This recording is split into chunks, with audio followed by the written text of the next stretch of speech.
दोस्तों, एक बार आपका फिर से स्वागत है मेरे YouTube चैनल पे Honey Arora the prop show. आज का जो टॉपिक है वो बहुत ही इम्पॉर्टेंट टॉपिक है आप लोगों के लिए। How to find a right realtor for your dream house. जी हाँ दोस्तों, अपने घर, अपने सपनों को पूरा करने के लिए आप किस तरीके से एक अच्छा रियल एस्टेट एजेंट को हायर कर सकते हैं। मैंने अपने पिछले साल कई सालों के एक्सपीरियंस से ये बता रहा हूँ कि कई ऐसे एजेंट हैं, कई ऐसे हमारे क्लाइंट हैं आज के टाइम पे भी, जो ऐसे एजेंट के साथ में फ्लैट सर्च करते करते वो 2 सालों लग जाते हैं उनको उनकी रिक्वायरमेंट के अकॉर्डिंग उनका फ्लैट, उनका कोई ड्रीम होम मिल ही नहीं पाता है। उसके पीछे का बहुत बड़ा कारण ये होता है कि कई ऐसे एजेंट हैं जो सिर्फ मल्टीपल प्रॉपर्टी दिखाते रहते हैं क्लाइंट को। दोस्तों, क्लाइंट तो कंफ्यूज्ड है ही, हम अगर उनको और मल्टीपल ऑप्शंस दिखाएंगे तो वो कंफ्यूज हो जाते हैं। ज़रूरी ये होता है कि उनकी रिक्वायरमेंट को समझ करके उनको कुछ प्रोजेक्ट्स को ऑफ़र किया जाए जो रेनाउंड बिल्डर्स के होते हैं, अच्छे लोकेशन पे होते हैं। प्रोजेक्ट्स ऑफ़र करके उनको उनके सपनों का घर पूरा करने में हमें उनकी मदद करनी होती है। कई ऐसे क्लाइंट्स हैं मेरे पास जो 2-2 साल से प्रॉपर्टी सर्च कर रहे हैं, वो आते हैं मेरे पास में और फॉर गॉड ग्रेस कि वो आ करके उनकी अपनी जर्नी को यहाँ स्टॉप करते हैं, लेकिन वो जर्नी आगे बढ़ती चली जाती है अपने सपनों के लिए। तो दोस्तों, कुछ एक पॉइंट्स हैं जो मैं कवर करूँगा कि क्या आप लोगों को देखना चाहिए एक राइट रियल्टर को साथ अपने फ्लैट को देखने के लिए।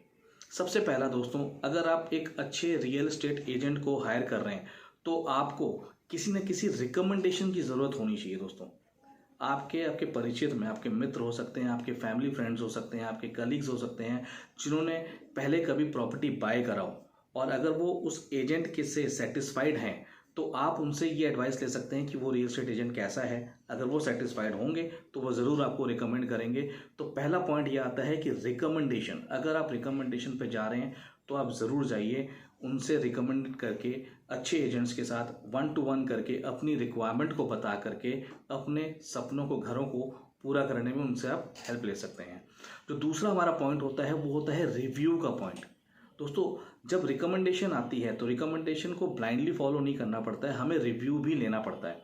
हम रिव्यू कई तरीके से ले सकते हैं। जैसे वो जब एजेंट आपके साथ 1-to-1 करने बैठे हैं तो आप उस एजेंट से उनका फीडबैक ले सकते हैं। उनके पास जो भी क्लाइंट्स हैं, अगर उन्हें टेस्टिमोनियल दिया है तो वो टेस्टिमोनियल काफ़ी सपोर्ट करता है आपको समझने में। जितने नंबर ऑफ़ क्लाइंट्स को वो क्लोज करे होंगे उतने ही ज़्यादा अच्छा एक्सपीरियंस होगा, वो उतनी ही आपकी जर्नी को ईजी कर देगा। तो आप टेस्टिमोनियल्स ले सकते हैं उनसे, रिव्यू सेशन करके।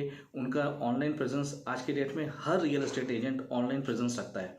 ऑनलाइन प्रेजेंस में आप देख सकते हैं कि उनके क्लाइंट्स हैं उनको क्या फीडबैक दे रहे हैं। तो ये हमारा सेकंड पॉइंट था, रिव्यू। जो तीसरा पॉइंट आता है दोस्तों, तीसरा पॉइंट आता है कि आप कम से कम मिनिमम 2 एजेंट और मैक्सिमम 4 एजेंट के साथ 1-to-1 सेशन करें। ऐसा इसलिए बोल रहा हूँ कि एक एजेंट के साथ में बैठ करके नहीं, आपको 4 एजेंट अगर रहते हैं आपके पास में तो आपका एक ब्रॉड माइंडेड सेट हो जाता है कि ये एजेंट मेरे को सही लग रहा है बाकी 3 से। क्यों? क्योंकि ये सिर्फ मुझे सेल्स पिच नहीं कर रहा, ये मेरे रिक्वायरमेंट को समझ रहा है। दोस्तों, सबसे पहला इंपॉर्टेंट होता है, हमारी जो इंडस्ट्री है रियल एस्टेट की, यहाँ ट्रस्ट बहुत बड़ा मैटर करता है। आप 50 लाख, 70 लाख, 1 करोड़, 1.5 करोड़ रुपए इन्वेस्ट कर रहे हैं तो ट्रस्ट बहुत मैटर करता है। जिन भी 4 एजेंट से आपको ट्रस्ट बिल्ड होता है कोई एक एजेंट के साथ में, आप उस एजेंट के साथ आगे बढ़ सकते हैं।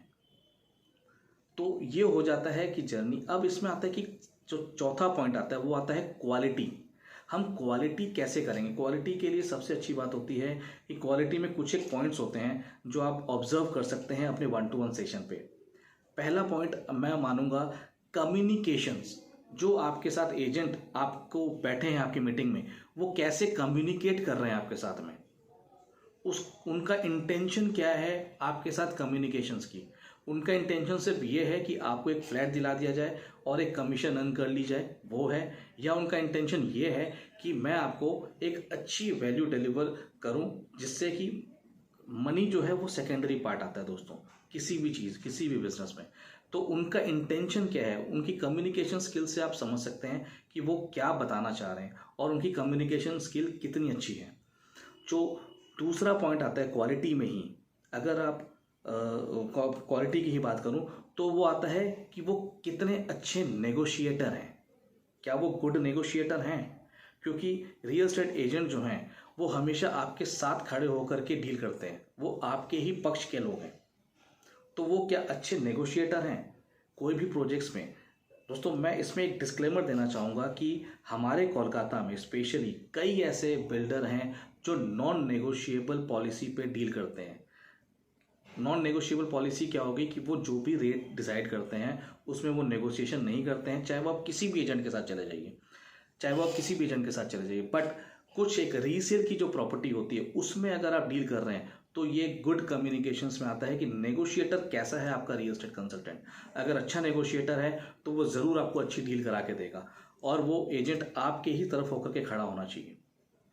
ये हो गया पॉइंट। उसके बाद आता है एक्सपीरियंस, कि उस जो रियल एस्टेट एजेंट है उसको कितने साल का एक्सपीरियंस है, वो कैसे हैंडल्स करता है सिचुएशंस को, कैसे हैंडल करता है सेलर को, कैसे हैंडल्स करता है बिल्डर्स को, या कोई भी ऐसी सिचुएशंस आ जाती है उस डील के थ्रू तो वो उस सिचुएशन को कैसे हैंडल कर रहा है, वो आपको कैसे डिलीवर्ड कर रहा है चीज़ों को, ये सारा उसके एक्सपीरियंस से पता चलता है दोस्तों। तो ये बहुत ज़्यादा ज़रूरी है कि उनका एक्सपीरियंस कैसा है।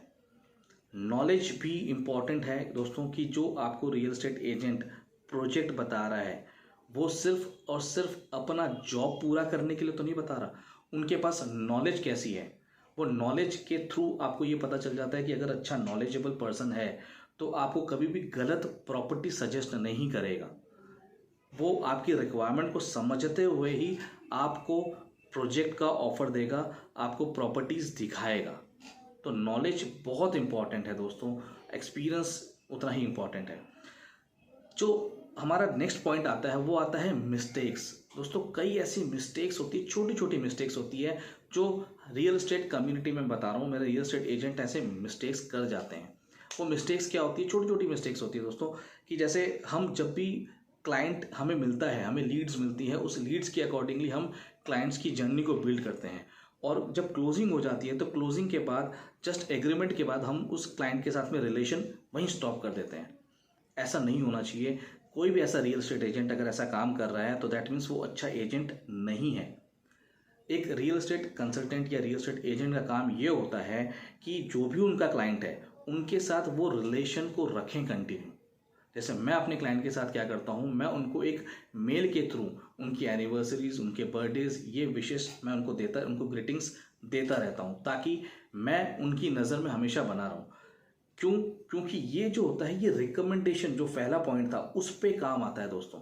अगर मैं उनको अपनी रिकॉल वैल्यू नहीं देता रहूँगा तो वो कभी भी मुझे रिकमेंड नहीं करेंगे। और दूसरी सबसे बड़ी बात, कभी उसी क्लाइंट को दोबारा से इन्वेस्टमेंट करने की रिक्वायरमेंट आई तो वो सबसे पहले मेरा ही नाम खोजेंगे कि हनी अरोड़ा के साथ ही मुझे ये रियल एस्टेट डील करनी है। तो दोस्तों कुछ एक छोटी छोटी मिस्टेक्स होती है। फिर दूसरी मिस्टेक्स ये होती है कि कोई भी एजेंट सिर्फ क्या करता है कि रिक्वायरमेंट समझा, और रिक्वायरमेंट समझने के बाद ही वो उनके पास में जो इन्वेंट्रीज होती है वो ऑफर करना शुरू कर देता है कि ये पहले मेरी जो इन्वेंट्री है वो क्लियर हो जाए, जो मेरे को टारगेट या प्रेशर्स मिला है वो उससे मैं हल्का हो जाऊँ। तो दोस्तों ऐसी मिस्टेक्स अगर कोई एजेंट कर रहा है तो आप वहीं अपने आप को रोक लें।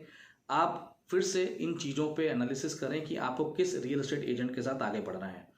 इसके अलावा कुछ एक पॉइंट होते हैं जैसे कि रिसोर्सेज और लाइसेंस। समझ लीजिए जिस भी रियल एस्टेट एजेंट के साथ आप जा रहे हैं, सबसे अच्छी बात ये होगी कि आज के टाइम पे हमारे इंडिया में रेरा सर्टिफिकेट का जो दौर आया है दोस्तों, इससे कई ऐसे रियल एस्टेट एजेंट फिल्टर्ड हो गए हैं जिनको नॉलेज नहीं है, जिनको कुछ एक्सपीरियंस नहीं है।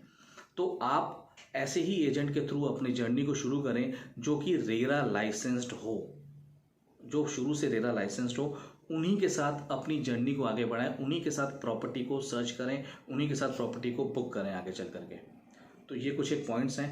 प्रोफेशनलिज्म बहुत इंपॉर्टेंट है हमारे रियल एस्टेट इंडस्ट्रीज़ में दोस्तों। पहले रियल एस्टेट इंडस्ट्री को या रियल एस्टेट एजेंट को एक ऐसे देखा जाता था कि ये एक कमीशन एजेंट है, बट आज के टाइम पे इस इंडस्ट्री पे जितने प्रोफेशनल्स आ रहे हैं दोस्तों, उतने ही अच्छी डिलीवर्ड आप लोगों को मिलती है जो बायर्स को मिलती है। तो मैं आप लोगों को यही बोलूँगा कि ये कुछ एक पॉइंट्स थे जो मेरी नज़र में थे, जो मुझे लगा कि आप लोगों को बताना चाहिए दोस्तों। तो इन पॉइंट्स को देख करके आप अपने रियल एस्टेट एजेंट या रियल एस्टेट कंसल्टेंट सिलेक्ट कर सकते हैं। दोस्तों ऐसे ही वीडियोस, ऐसे ही नॉलेजेबल वीडियोस, ऐसे ही अगर मैं आपकी वैल्यू ऐड कर रहा हूँ नॉलेजेबल वीडियो के लिए, आप मेरे चैनल को सब्सक्राइब कर सकते हैं, लाइक और शेयर बटन दबा सकते हैं, अपने फ्रेंड्स और रिलेटिव्स के साथ में उसको शेयर कर सकते हैं। बेल नोटिफिकेशन दबा के रखिए दोस्तों, ताकि मेरे आने वाली वीडियो में आप लोगों को इसी तरीके की वैल्यू एडिशन मिलती रहे। Thank you. Shining of honey Arora.